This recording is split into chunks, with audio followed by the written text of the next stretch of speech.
Hi everyone, my name is Ana de la Rosa. I'm from Mexico, Monterrey, Mexico. My name is Salva Mansouri. I'm Lindsay Shirts. My name is Denise van Eerden from the University of the Western Cape in South Africa. I am Oluwaseyi Babalola from Nigeria, and I'm so excited to be selected for the class of 2020 Millennium Fellowship.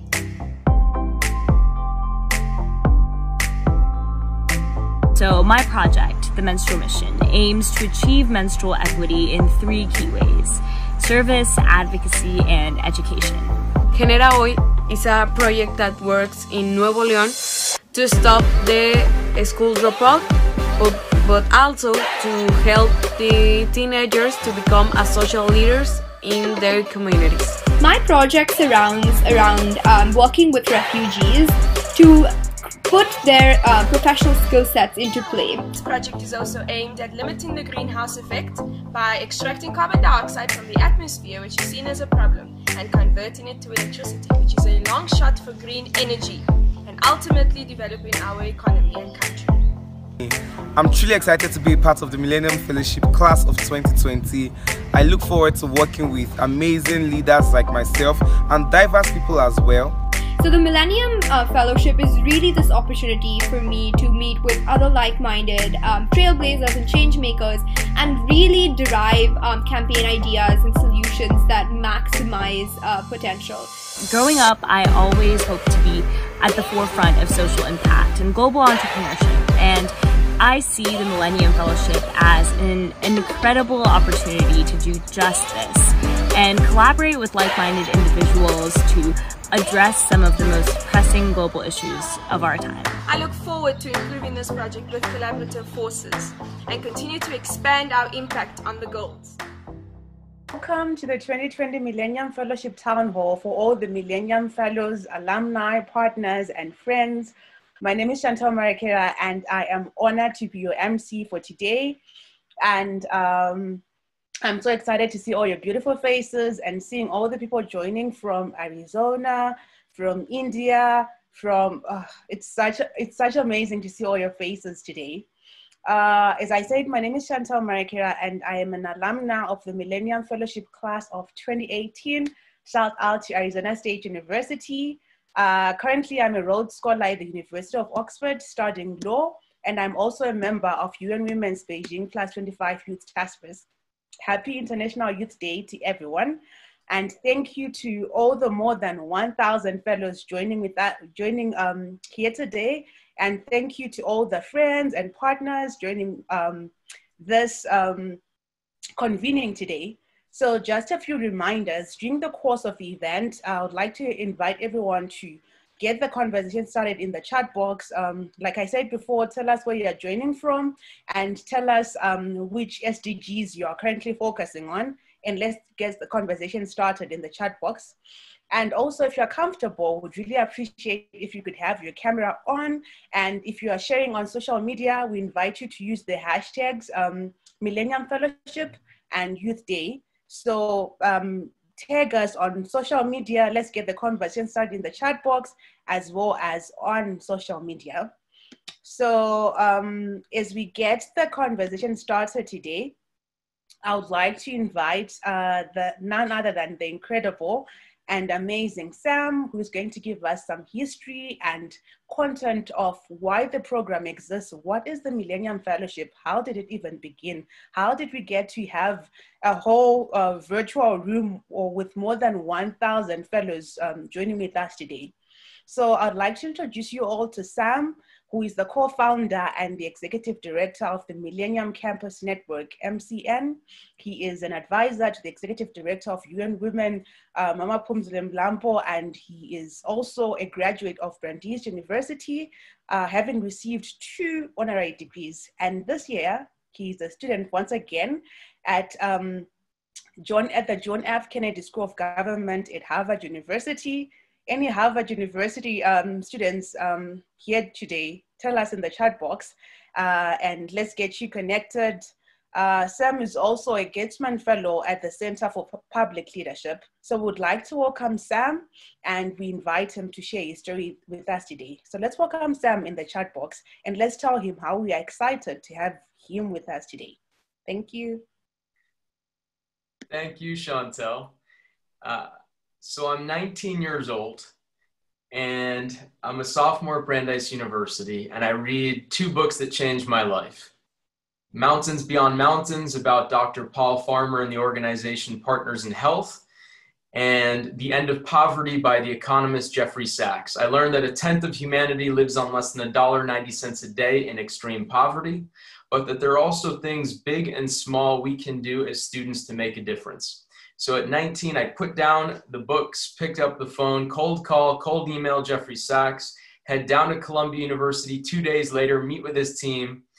And I said, look, I'm 19 years old. I don't have many answers, but I know that our generation can do more. And I want to figure out what role we might play in advancing the Millennium Development Goals, now these 17 Sustainable Development Goals. Where do we go from here? I head back to campus, start small-scale public health fundraisers. In the fall of 2007, convene student leaders from across the city of Boston. And I remember looking around the room to all these other student leaders and saying, look, we're all committed to tackling injustice, but we're doing this work in silos. Those silos minimize impact, minimize diffusion of knowledge. What would happen if we collaborated? 6 months later, we had our first summit at MIT with 1,000 student leaders from around the world, with Paul Farmer, Jeff Sachs, a little-known singer named John Legend, the head of USAID. Paul, Jeff, and John joined our board of advisors. They said, we're in, let's build this student network on poverty. I said, I'm 20 years old. I'm not quite sure what this is yet, but I want to figure it out with all of you. And so we launched Millennium Campus Network, MCN, as a platform for undergraduates making a difference. We launched it in our university dorm rooms. And that was 12 years ago. Since then, we've helped over 7,000 young people have deeper social impact in community and help manifest the Sustainable Development Goals. Because I found my power and voice at university, I want to ensure more and more young people, just like each of you tuning in, every Millennium Fellow, is able to find your unique story, voice, and power to make a difference.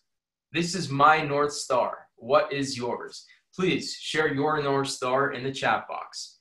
After global summits and global campaigns, and you'll meet the winners of our Millennium Oceans Prize today, we launched the Millennium Fellowship in 2013 with just 11 Millennium Fellows in Boston. It's kind of extraordinary to look out at 1,000 of you. We've actually capped the room. So for everyone who wasn't able to join in here, it's great to see you on social media tuning in on Facebook Live. But I want to acknowledge every single Millennium Fellow here.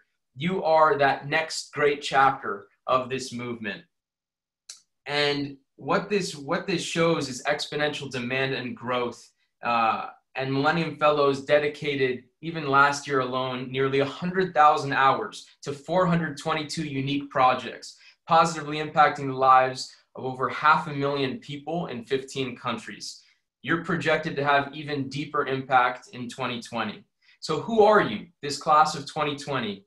You are 1,438 undergraduates on 80 campuses in 20 nations. You're dreamers and doers. You're moving with grace and humility in a volatile world.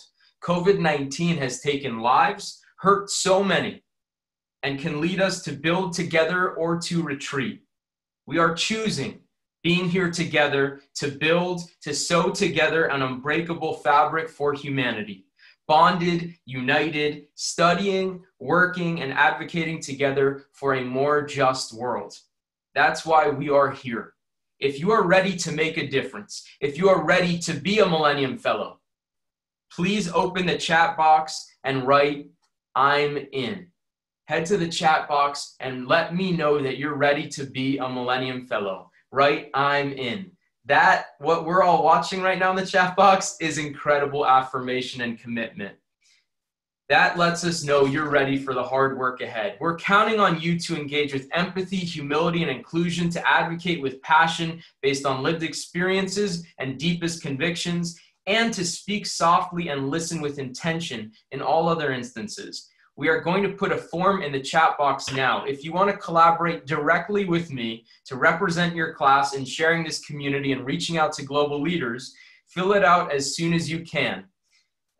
I'm also going to put my contact information in the chat box. I'm on social media at Sam Vagar. Please reach out and connect if I can be supportive in any way for your Millennium Fellowship projects and your professional journey. We are all here to support you. We're here to be in solidarity with you so that you can be in solidarity with your campuses and communities all across the globe. Thank you so much for being here. This program exists thanks to our supporters, and it exists thanks to an extraordinary partnership between MCN and the United Nations Academic Impact to present the Millennium Fellowship together. For UN Academic Impact to put its trust in us and you is remarkable, an affirmation of the power of this young generation to shape the world.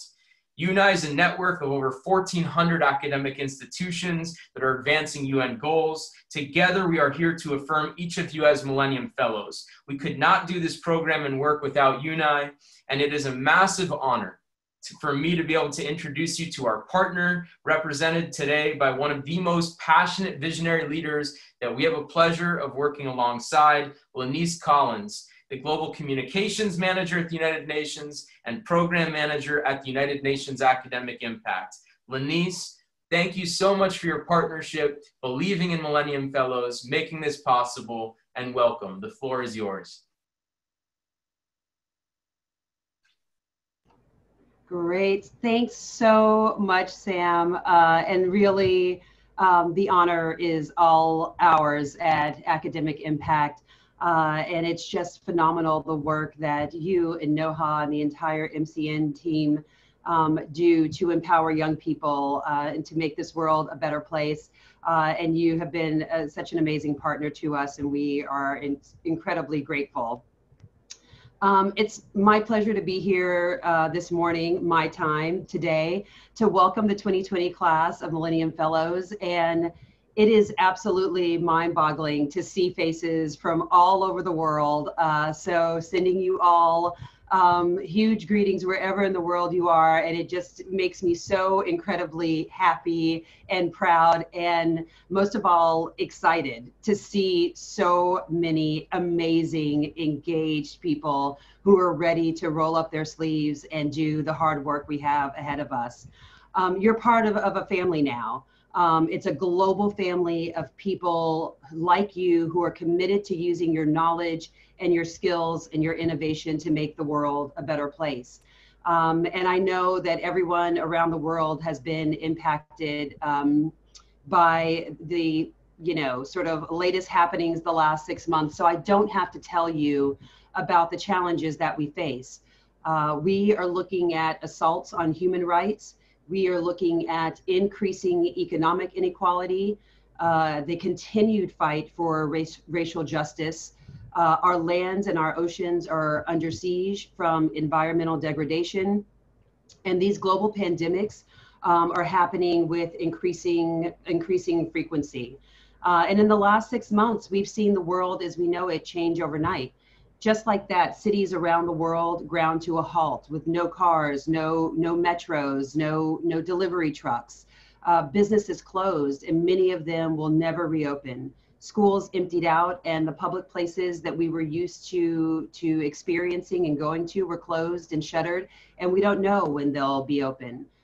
We saw that our healthcare systems became overwhelmed quickly. Racial and socioeconomic inequality was really highlighted in very stark terms. The education of billions of young people from elementary school, from kindergarten through PhD programs was disrupted. And we saw that the safety net for our elders and for the most vulnerable populations among us was quite frayed and very easy for them to fall through. But looking back over the last 6 months, something else has become abundantly clear to me. and that's that we can change things overnight. Emissions went down around the world, and in many places the air became cleaner than it had been in years. Suddenly, people whose contributions to society have been dismissed as unskilled labor were called essential workers, because we realized that without these important members of our community, we couldn't function, and the lives that we know as we live them would not be able to go on, because we depend on them for everyday activities. Students and educators had to adjust to new ways of learning and battling the challenges to inclusion that still exist, because the digital divide remains a very real and persistent gap. Producers and consumers and supply chains had to adjust, and we started looking at new ways of working and living. And as people woke up each day to the uncertainty of what was going to happen, they really started to think about what mattered to them. And as a result, I think now we're having a very real conversation about what is the value of measuring a nation's success and wealth by the stock market or the GDP, rather than health and the well-being of its people. And so I think this is an important conversation that we're having. And we know that we can't stay at a standstill forever. We know that we don't want to have people quarantined in their homes. We want people back at work. We want students back in school. We want to be able to gather in community again in our places of worship, at sporting events, in school, at theaters and concerts. But I believe this pandemic has really forced us to reflect on the future we want and how we're going to build it. What good is the pursuit of economic growth if the environment is destroyed and people are dying? What good is a strong stock market if a generation of children can't get an education? If vulnerable groups are disproportionately impacted by every disaster because of inequality and discrimination, then our society as a whole is never going to advance. We have to take this as an opportunity to reimagine and build a future that is grounded in peace and justice, solidarity, empathy, environmental stewardship, and care for each other. Because if this period has shown us anything, it's that we do have the power to change things, and we actually don't need a global pandemic to do it. We just need the will.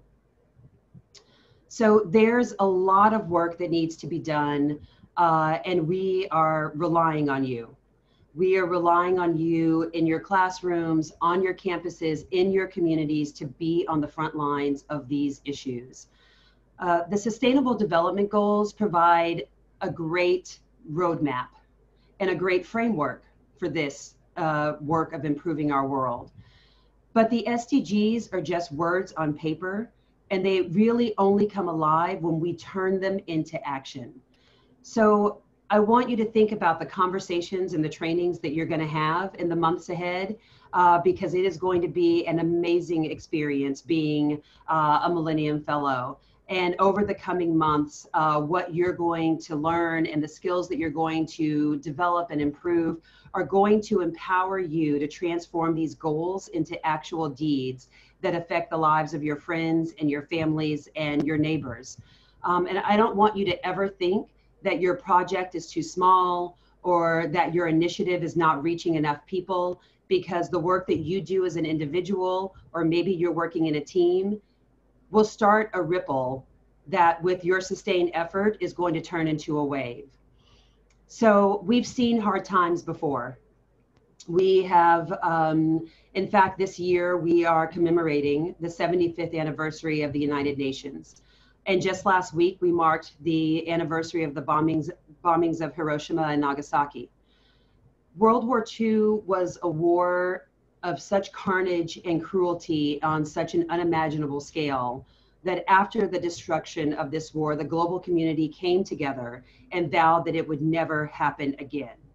So we know what it takes to build a new world from the ashes of the old. We know what it takes to build a new foundation from the debris of a structure that did not work and collapsed because it was weak. We know how to discard the old ways of thinking that no longer serve us. And we did it before, and we can do it again.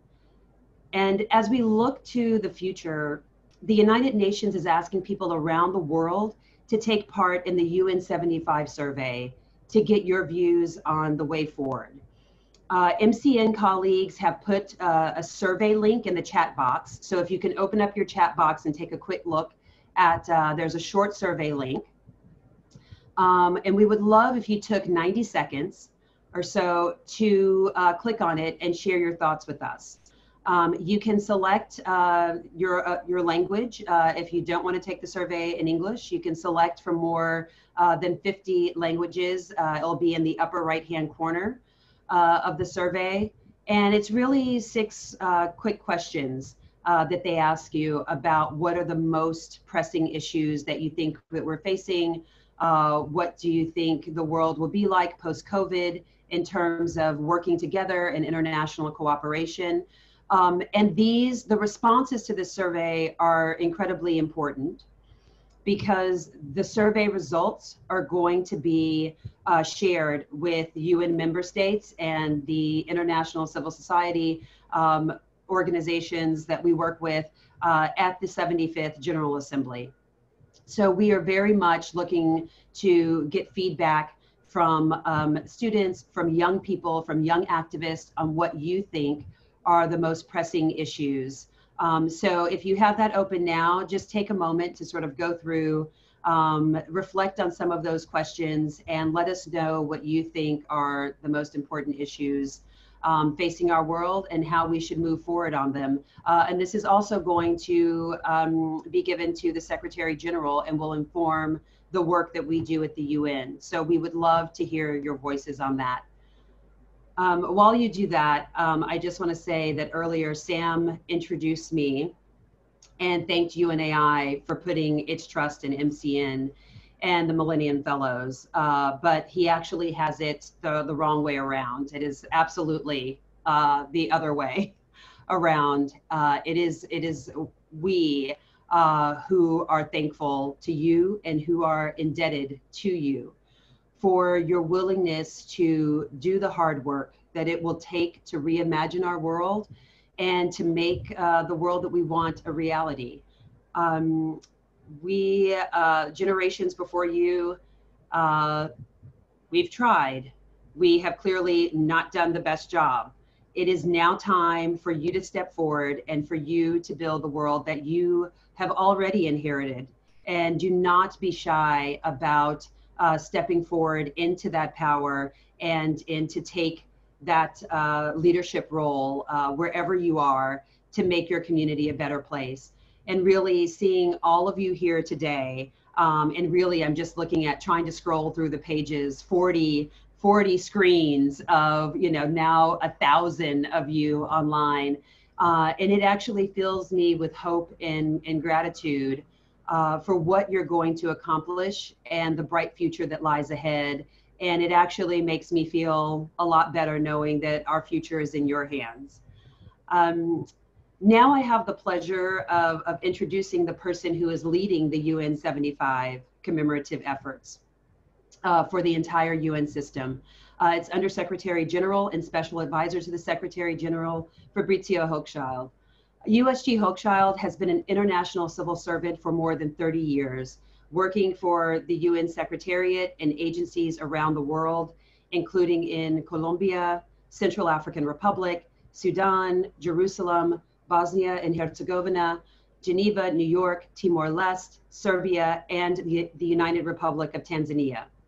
He now leads the system-wide process of consultations and reflections on the role of the United Nations in how the organization can advance international cooperation and support member states' ability to respond to emerging challenges and frontier issues.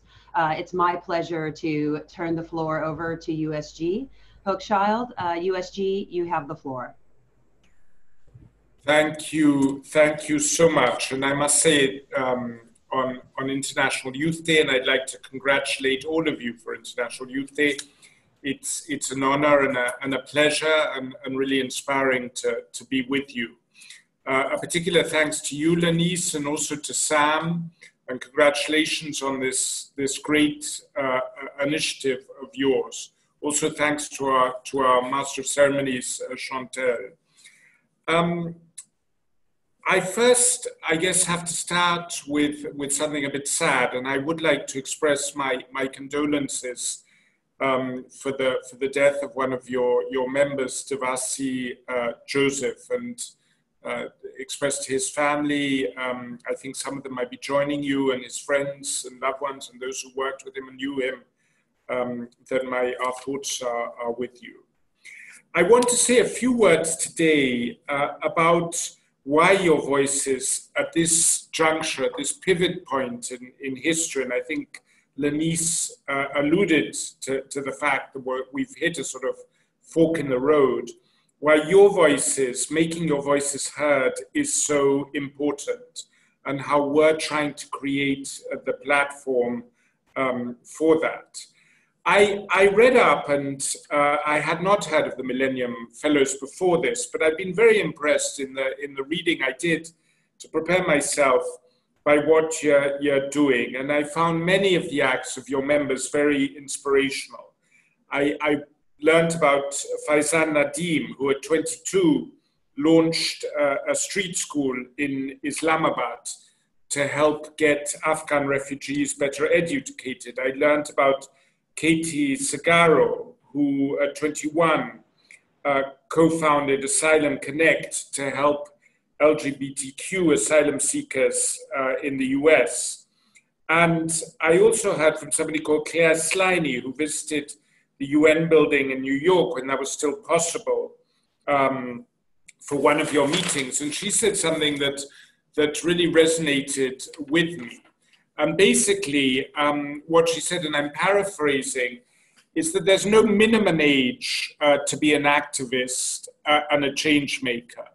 And that resonated very much with something that Kofi Annan, the former Secretary General, with whom I had the honor to work, said once, which is, you're never too young to lead, nor too old to follow and to learn.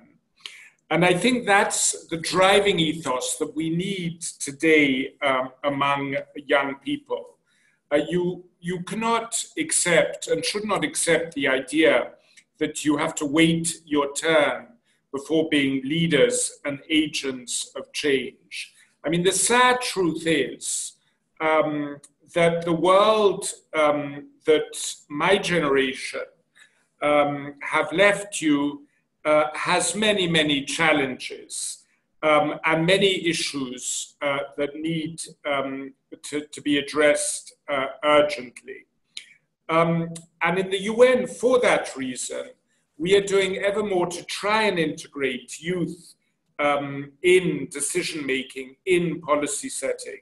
And one example of that is the initiative of the Secretary General, a very recent initiative, to have a new youth advisory group on climate change. And I believe a number of the people young people who were selected to be on that are present here today. And I'd like to congratulate those of you who are.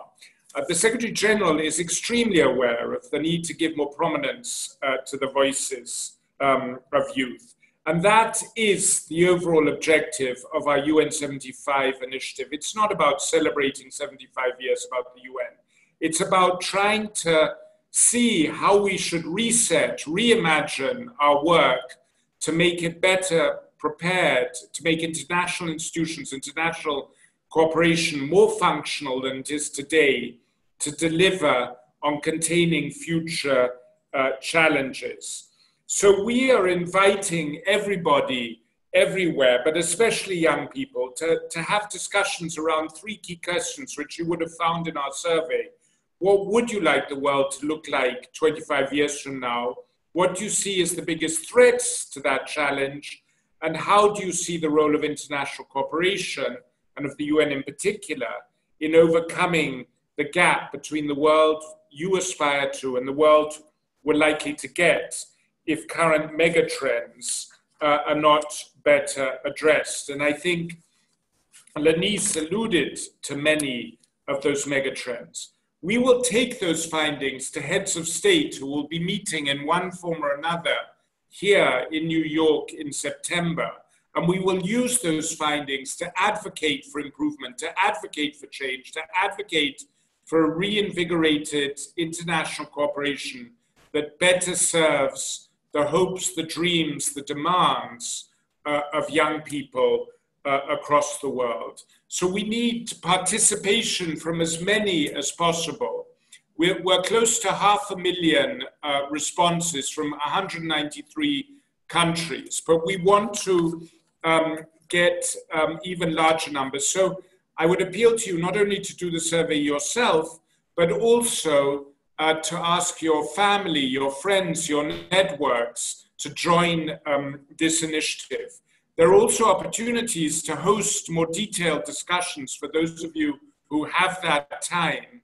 And on our website, which is www.un.org/UN75, you'll see much material, thought pieces on megatrends and much other material to help guide discussion. So please do join the initiative, help us make your voices heard, and together we can perhaps create a United Nations and reinvigorate international cooperation to better deliver for those who need it most and to better safeguard the world you want and all of us want for future generations.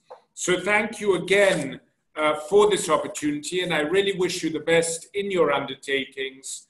And please keep up this initiative, keep leading, keep pushing us in the right direction. We need you. Thank you. Thank you so much, USG Hochschild, and thank you so much, Lenez, for those beautiful remarks. I always say that gone are the days where we fight for a seat on the table as young people. Gone are the days where we as young people are trying so hard to get on that table. Now we don't wait to ask for a seat on the table. We go on the table and we take over those seats and we take over the table as well. And it's so inspiring to see all the conversations going on in the chat box. I've seen people working on different things, from climate change to education to all sorts of things. So it's so inspiring to see young people taking initiative on the things that they are passionate about. And I'd like to encourage everyone to continue working on that. And like what Ladis was saying, it's not about how many people you are serving. It's not about how much of an impact you're having. Just that little impact, you might think that, well, it's just 5 people, it's just 10 people. That is what creates a difference in the world. So let's continue the conversations in the chat box. And at this moment in time, I am excited to welcome members of the Secretary General Youth Advisory Group on Climate Change who are joining us today. We have Sophia Kiani from United States, we have Paloma Costa from Brazil, and Achana Soreng from India, and Vladislav Kaim from Moldova. So now I hand over the time to Sophia, and she's going to tell us more about what they are working on. Hi everyone, so my name is Sophia Kiani. I am the youngest member on the United Nations Secretary General's Youth Advisory Group on Climate Change. We actually just finished our first meeting with the SG, which is very, very exciting. And so what we're really doing is we're giving him feedback on his 6-point climate strategy in light of COVID, really influencing how nations should be recovering with climate action in mind. And so we really, in terms of giving feedback, we are also working on making sure that the UN is giving a platform for youth to really share their voices. That's what we really want. Obviously, there are 7 of us, but there are over 1 billion youth in the world. And so we want to make sure that, you know, we're not just presenting ourselves as the only, you know, like the only people leading the youth climate movement, because there are so many people who are working on advancing so many important solutions. And so we really just want to be measures for them in a way. I mean, I would love to hear what everyone is working on. You guys can drop in the chat box what sorts of, if you guys are working on any climate action projects, we would definitely love to hear your voices, take it into consideration when we do have our follow-up meetings with the SG and with other members of the United Nations, just making sure that we're taking all youth voices into consideration when we are making our demands.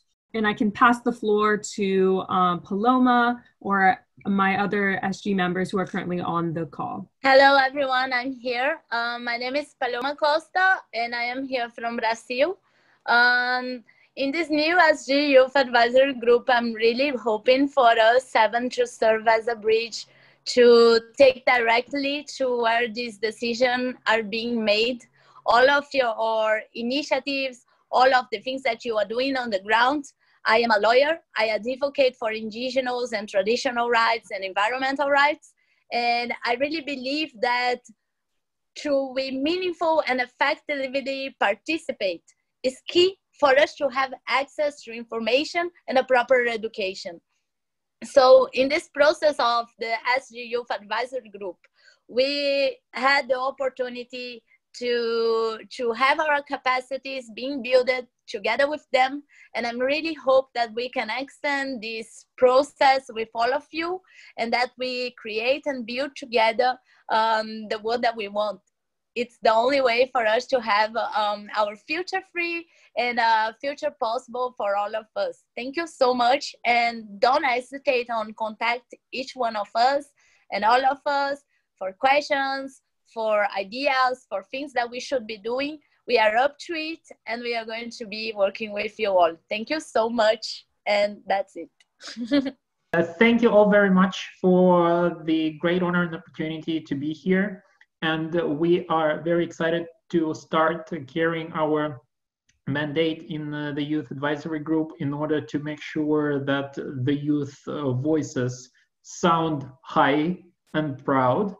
I am Vladislav Kaim, and I come from the Republic of Moldova. I'm currently based in Sweden. My background is the one of an economist, particularly the one in this advisory group, the one focused on green jobs. And my mission is to make sure that our generation has an actual pipeline from the educational system to further into the labor market that will bring us meaningful green jobs, and just not let them be the numbers that you see in the reports that you will have so many and so many green jobs by the year X, but to make sure that those green jobs go to young people passionate about green economy, passionate about climate change, and equipped with the right skills to do it.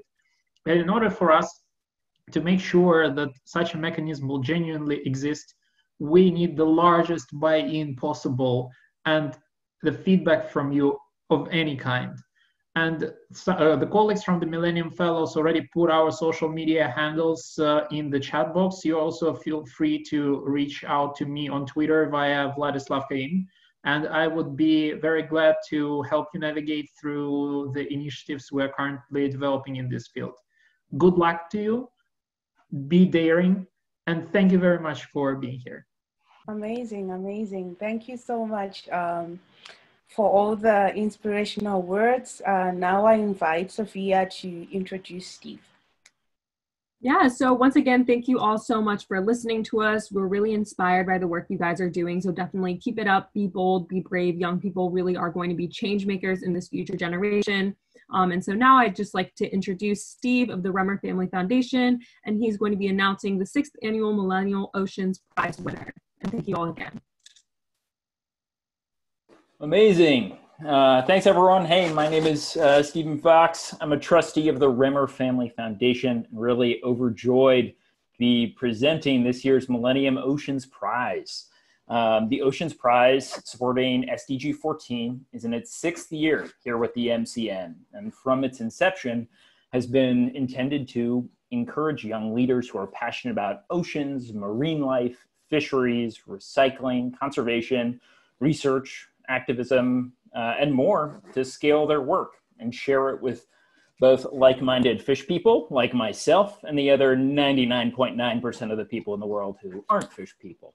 But the prize is intended to bring light to the incredible work of an individual campaign, but also to encourage each of you, every single 1,000 person on here, to stop and learn more, get involved, or just listen really briefly to some of the issues that are plaguing 70% of our world and what incredible student leaders are doing to address them. This year was an unbelievable year of applicants, and I applaud the many who put their passions into these campaigns. It was a difficult decision, for us at the Rimmer Family Foundation. So we're actually pleased to announce 2 runners up to the prize, which we haven't funded before, who will receive funding in addition to the Oceans Prize winner themselves. So without further ado, our 2 runners up to the prize this year. The first would be Taiwo Abideyi from University of Lagos in Nigeria and the Sustainable Development Advocates. This is an issue Taiwo is addressing the issue of open defecation in ocean pollution. Taiwo, congratulations, you're a friggin' rock star.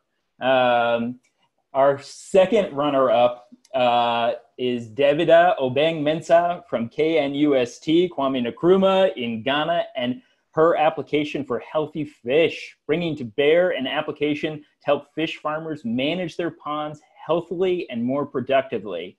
Davida, keep at it. You're going to teach me how the hell to make an application one day, and I really appreciate that.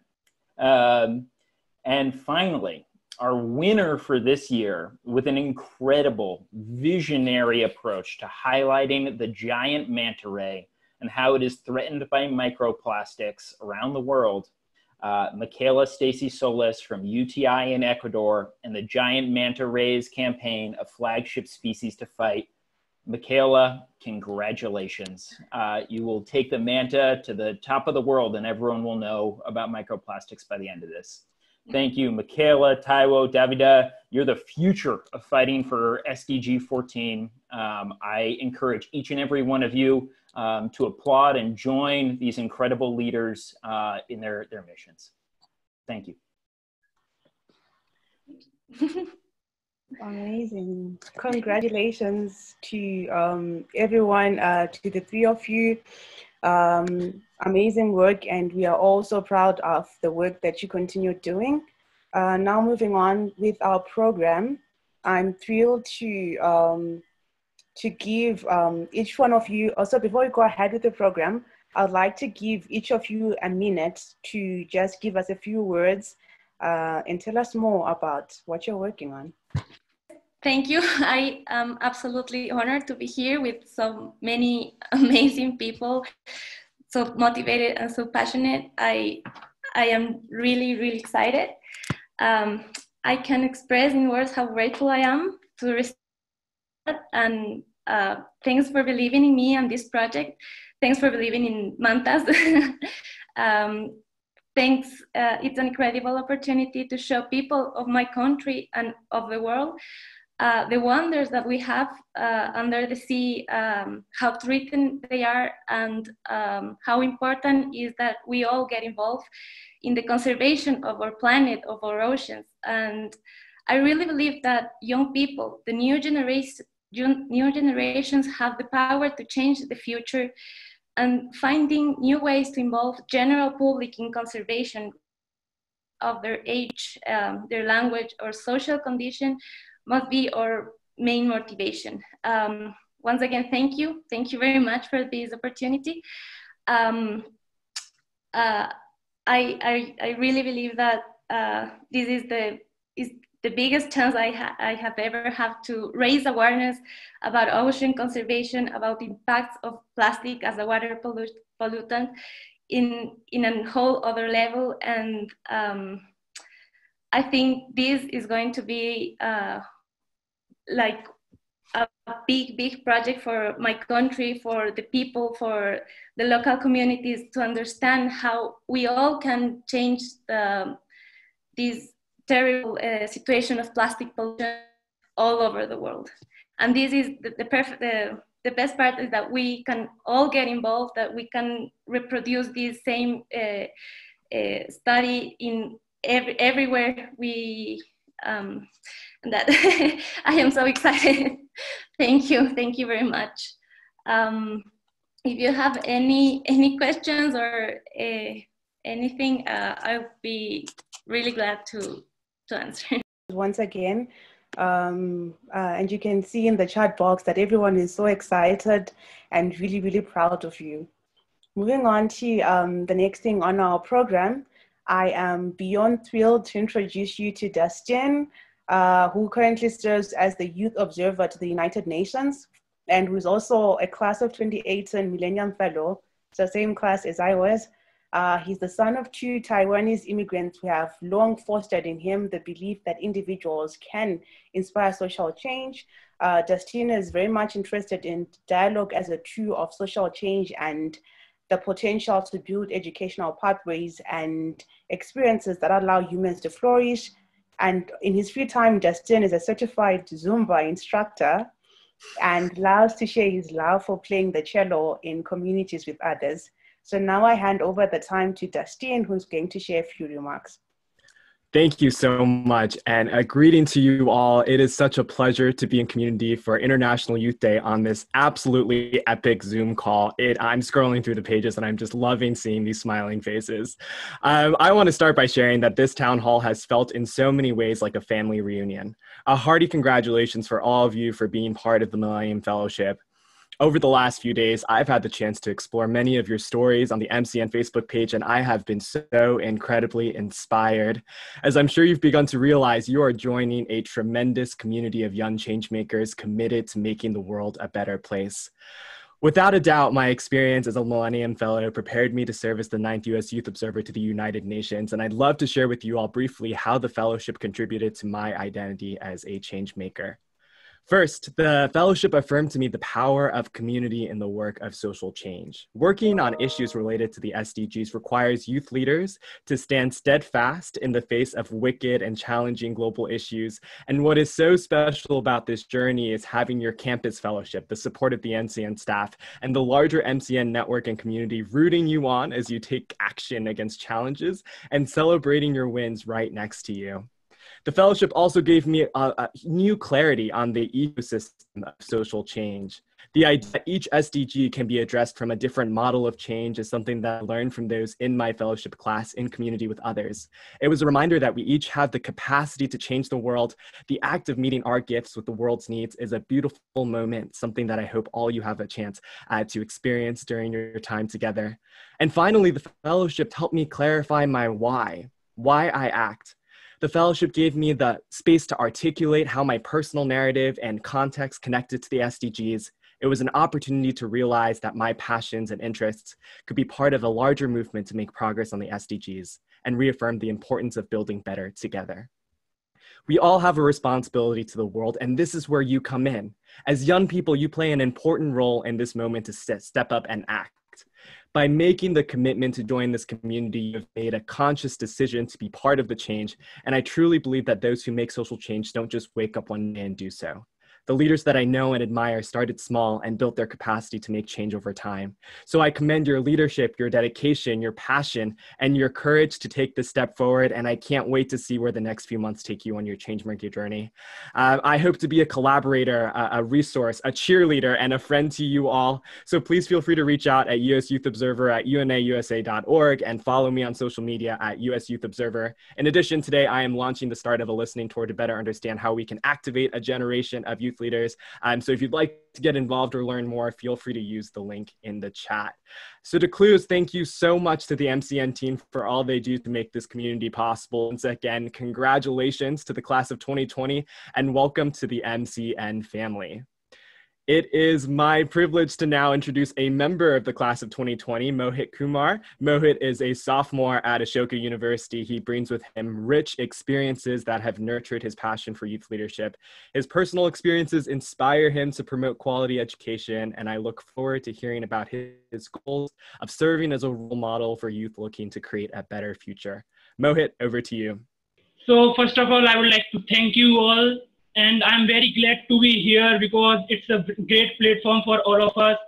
So before I proceed, I would like to congratulate this class and will be very thankful to the galaxy of guests who are here to motivate us and be with us in this journey.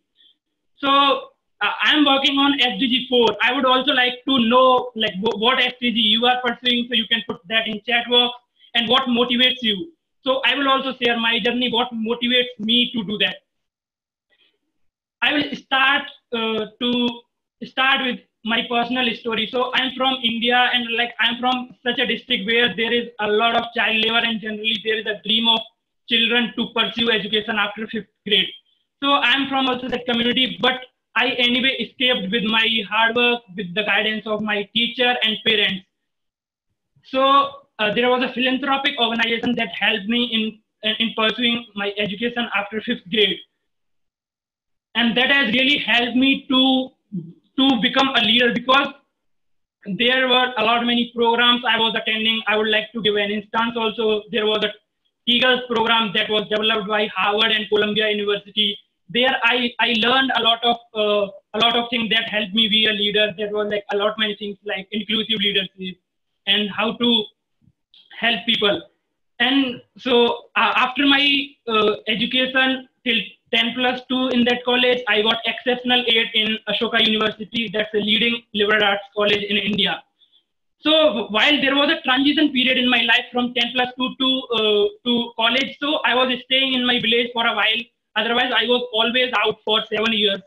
So when I was there, I looked like how my society was into ruins, into child labor and gender inequality. A lot many things questioned me. Even in fact, my soul bombarded me with questions like what's the use of my world-class education when my society is in the ruins? And that motivated me to start my project that's named Sarthi. That's the word is taken from Indian epic. The Sarthi means the guide. That's like the person who will take you towards life, he will guide you towards victory. So just my ultimate aim is to guide them towards light and just help them with awareness and education. So and in that way, I'm very positive about Millennium Fellowship, because here we have a lot many people, youth leaders from across the globe that's going to really help each other, and that will help us make a bolder social impact on the problems that are seriously bad for humanity. Now I would like to hand over it to Sam. Thank you very much, all of you. Thank you. So I want to take this opportunity in this moment as we affirm you, Mohit, and all of the class of 2020. We also want to recognize and remember those who have come before you and enabled us to reach this point together. This summer, a member of our community passed away. Devasi Joseph, a Millennium Fellowship alumnus from the class of 2018. Devasi was a passionate leader who stood out to us, so much so that we invited him to join us in a board meeting with our board of directors in December 2018. I'll never forget the conversation because our board was asking about the impact of the program, and Devasi so eloquently and powerfully affirmed the partnership between MCN and the United Nations Academic Impact, and how it motivated him and his colleagues, classmates at TKM in India, to apply for the Millennium Fellowship. His affirmation and words and leadership means so much to us. And I wanted to take this moment and really turn the floor over, because we're honored that members of Devasi's family and Millennium Fellows from TKM are with us today. And I'm really especially grateful.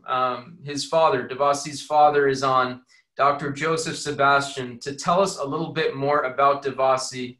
And I want to invite us all to reflect on the values Devasi led with and how his impact, reflect on how his impact might inspire your own work this year.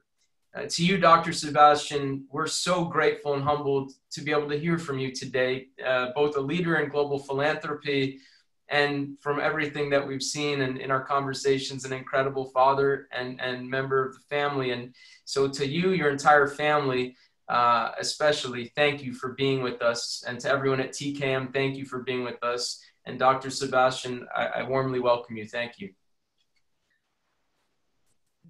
Thank you very much, Sam. And on behalf of the family, we acknowledge all the good words that you have shared and all the goodness that MCN brings in. We are proud, my wife, kids, and all of us are here in this event today. Thank you for remembering Devasi, and thank you for bringing him alive for all of us today. I think I also want to thank Noha and the team for having coordinated everything. Having said so, I think Millennium Fellow is all about creating impact, and that's exactly what Devasi always loved to do.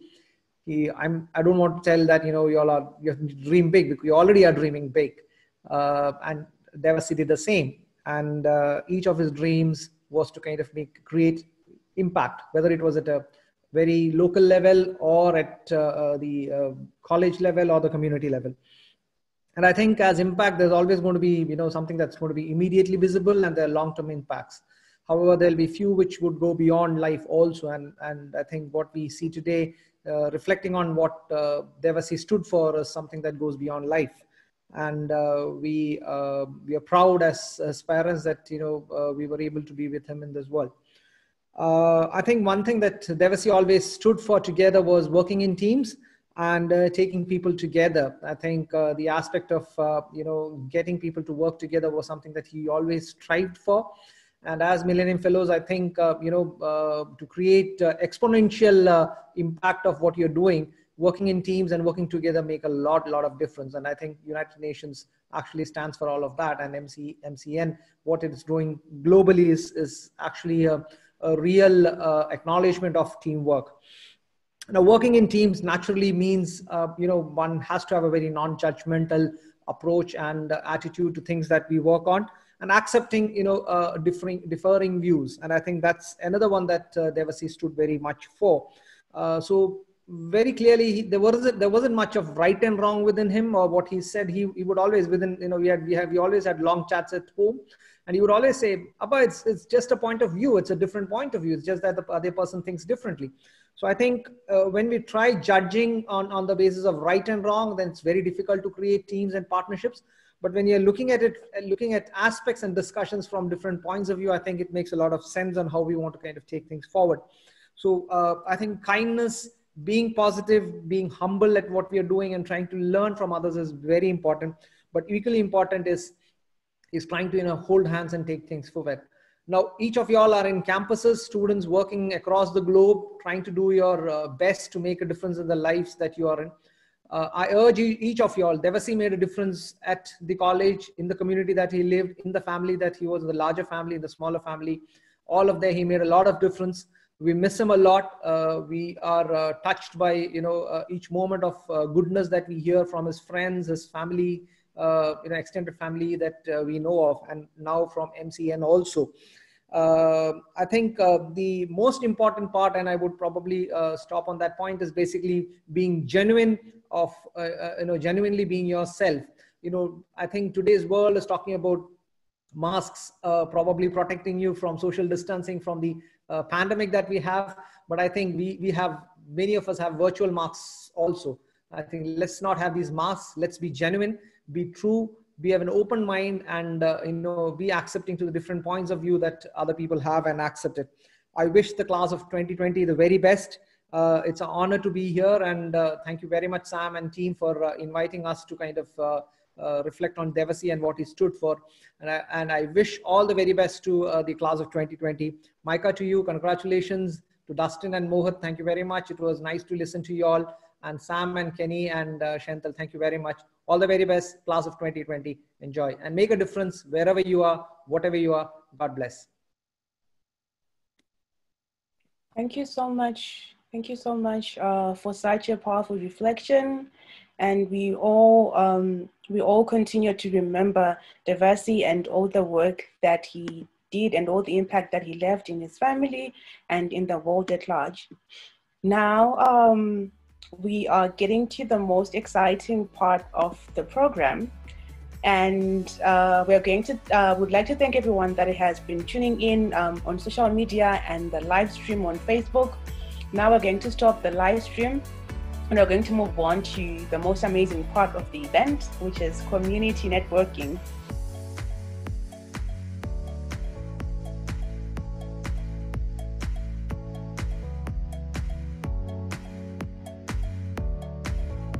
Perfect.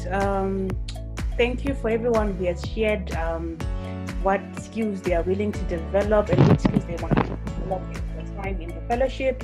Unfortunately, we are getting to the end of our program, and I would like to urge you to continue the conversations in the chat box on Facebook, on LinkedIn, on Instagram. Continue connecting, and let's continue with those conversations. we don't want the conversations to end today. I now give the time to Kenny, who's going to take us through the next segment of the program. Yeah, thank you so much, Chantal, for that.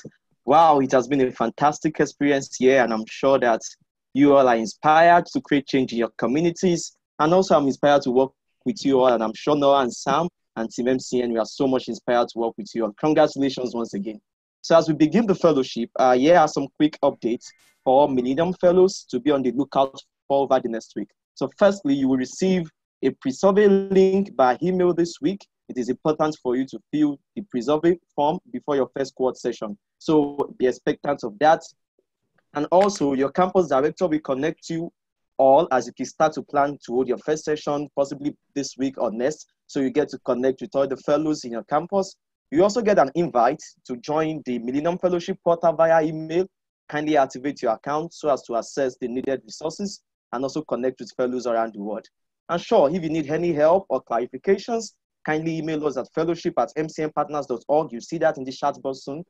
We're always available to help out. And I will encourage you all to connect. I've seen that we've created a lot of group chats. Sure, keep the connection going and let us bet change. That is more necessary than ever. Thank you so much. Thank you so much, Kenny, for all the updates. And it has been a truly fantastic experience during the first town hall for the Millennium Fellows of this year, 2020. I am so excited for you guys. And I know that it's going to be such an amazing experience for you all. I'd like to urge you all to just embrace the process. Continue connecting with all the other fellows on social media, connect with the fellows on your campus, off your campus, and I know that you're going to create a lot of change in your different communities. Once again, a huge congratulations to you all, and we are all so proud of the work that you're doing in your communities and the work that you continue to do. Thank you. Nice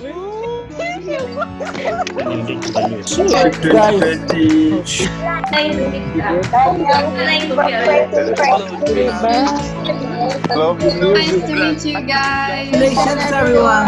Millennium Fellowship Class 2020. Congratulations, everybody. Thank you. Bye-bye. Congratulations, everyone. All the best, everybody. All the best. Millennium Fellowship. Next time.